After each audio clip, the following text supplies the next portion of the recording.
एक समय की बात है, उस देश में जहाँ ज्ञान और बुद्धि का राज था, बोधिसत्व एक सदाचारी और न्यायप्रिय राजा ने खुद को एक असामान्य दुविधा का सामना करते हुए पाया।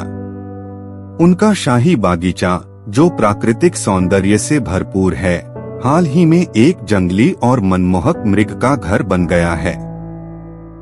हरी भरी घास पर चरते हुए और बागीचे के हरे भरे पेड़ों में घूमते हुए इस सुंदर प्राणी के दृश्य ने बोधिसत्व के दिल को मोहित कर लिया था। राजा, दयालु और जिज्ञासु व्यक्ति, मृग की सुंदरता और उसके द्वारा बगीचे में लाई गई शांति से प्रभावित हुए बिना नहीं रह सका। हालांकि जंगली मृग की उपस्थिति ने उसकी प्रजा की सुरक्षा और बागीचे के नाजुक पारिस्थितिकी तंत्र की भलाई के बारे में भी चिंताएं बढ़ा दी। वह मृग को पकड़ने के लिए प्रतिबद्ध था, लेकिन उसने ऐसा इस तरह से करने की कोशिश की जिससे सभी जीवित प्राणियों के प्रति उसका गहरा सम्मान प्रतिबिंबित हो। बोधिसत्व ने अपने मुख्य माली को बुलाया, जो अपने कौशल और बुद्धि के लिए जाना जाता था। भारी मन से उसने मृग को नुकसान पहुंचाए बिना उसे पकड़ने की अपनी इच्छा बताई।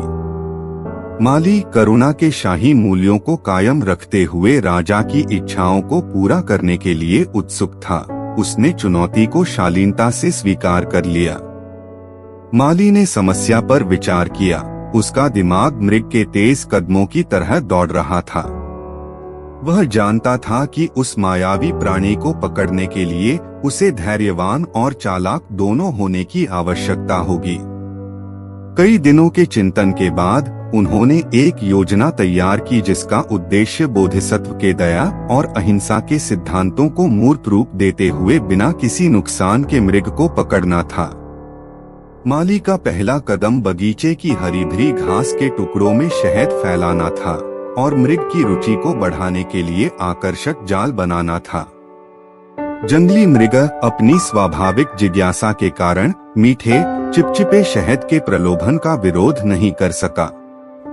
वह प्रतिदिन इन शहदयुक्त स्थानों पर जाता था, स्वादिष्ट व्यंजनों का स्वाद लेता था और माली को अपनी प्रगति से प्रसन्न करता था।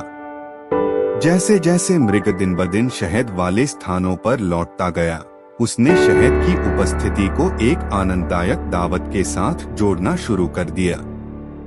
माली ने मृग की दुनिया से धीरे से परिचय कराने के इस अवसर का लाभ उठाया।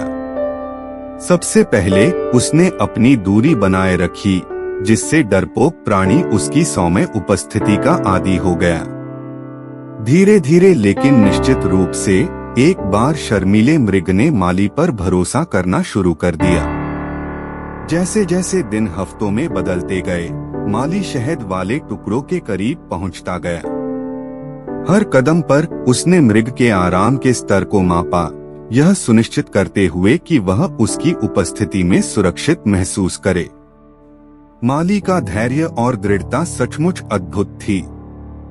वह जानता था कि प्रक्रिया में जल्दबाजी करने से मृग डरकर भाग जाएगा।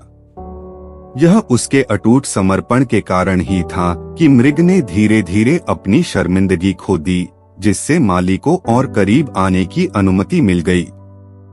माली का मृग के साथ रिश्ता हर गुजरते दिन के साथ गहरा होता गया। जंगली जीव शुरू में मनुष्यों से सावधान होकर माली के हाथ से शहदयुक्त घास खाने लगा।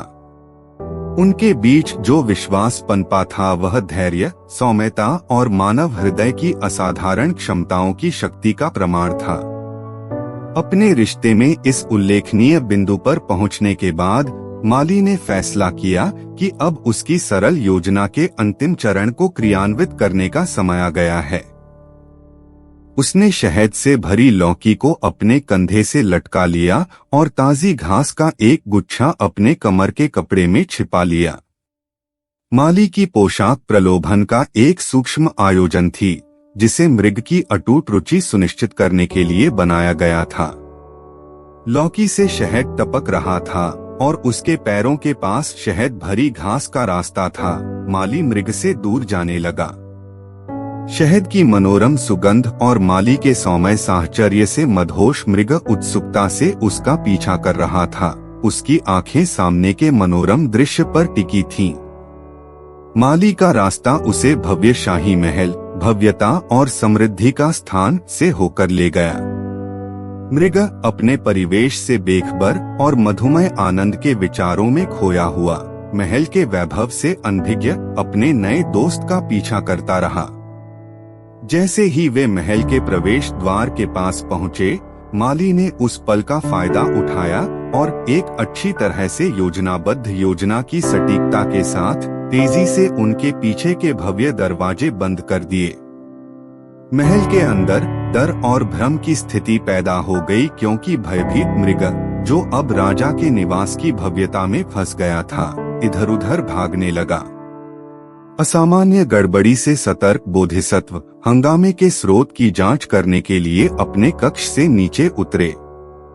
घबराए हुए मृग को देखकर वह प्राणी के अत्यधिक आतंक से प्रभावित हुए बिना नहीं रह सका। वह मृग, जो कभी उसके शाही पार्क को अपनी शोभा से सुशोभित करता था, अब महल की दीवारों के भीतर फंस गया था और डरा हुआ था।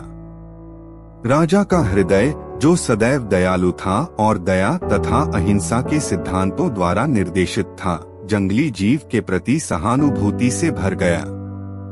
उन्होंने माना कि मृग की दुर्दशा स्वाद के आनंद के लिए उसकी सरल बेलगाम इच्छा का परिणाम थी। भयभीत मृग के पास उस सौम्यता और शालीनता के साथ आते हुए जो हमेशा उसके शासनकाल को परिभाषित करती थी, बोधिसत्व ने अपने एकत्रित दरबारियों और सलाहकारों से बात की। उन्होंने उन्हें मानवीय स्थिति और इच्छा की प्रकृति की गहरी समझ से उत्पन्न ज्ञान से संबोधित किया। सचमुच मेरे दोस्तों, बोधिसत्व ने शुरू किया, स्वाद की इस वासना से बढ़कर दुनिया में कुछ भी घृणित नहीं है।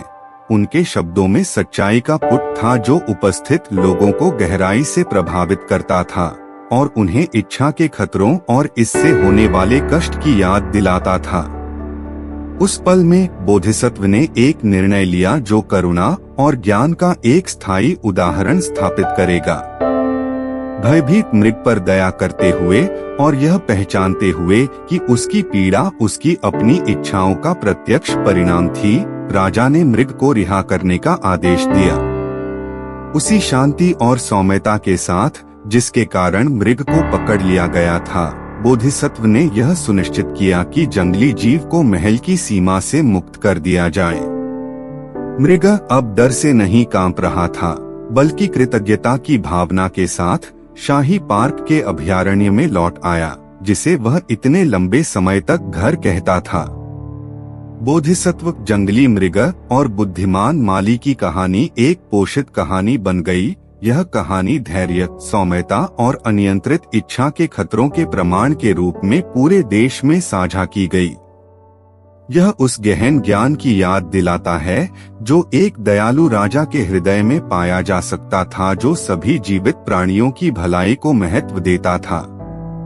पीढ़ियों से बताई गई यह मनमोहक कहानी व्यक्तियों को करुणा, समझ और आत्मजागरूकता का मार्ग खोजने के लिए प्रेरित करती रही। बोधिसत्व के उदाहरण ने सभी को याद दिलाया कि सबसे नाजुक और मायावी इच्छाएं भी दुख और अशांति का कारण बन सकती हैं, यदि ज्ञान और संयम के साथ संपर्क न किया जाए। इस दुनिया में जो अक्सर स्वाद और इच्छा की अथक खोज से प्रेरित होती है, बोधिसत्व और मृग की कहानी आत्मज्ञान की किरण के रूप में काम करती है, जो इसे सुनने वालों को संतुलन, करुणा और वास्तविक खुशी के जीवन की ओर निर्देशित करती है।